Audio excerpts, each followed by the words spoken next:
Naisa Deng Asi dilarikan ke rumah sakit setelah terkena peluru nyasar saat berada di rumahnya di Jalan AR Daeng Munjung, Kecamatan Talok, Kota Makassar.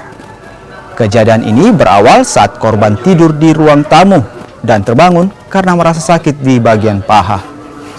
Korban lantas membangunkan suaminya dan melihat pahanya terluka.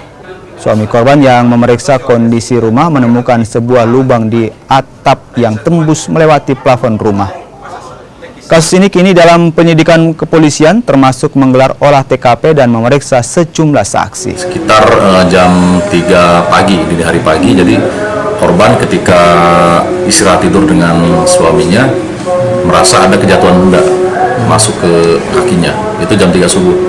Kemudian baru di sekitar jam 6 atau jam 7 pagi berangkat ke rumah sakit untuk dilakukan ronsen untuk mengetahui benda apa yang masuk.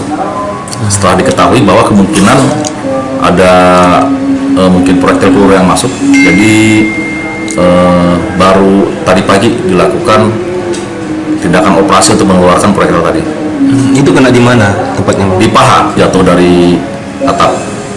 Untuk asal maupun benda yang masuk masih kita lakukan penyelidikan. Kita juga sudah melakukan koordinasi dengan lapor untuk mengetahui berasal dari jenis apa peluru tersebut.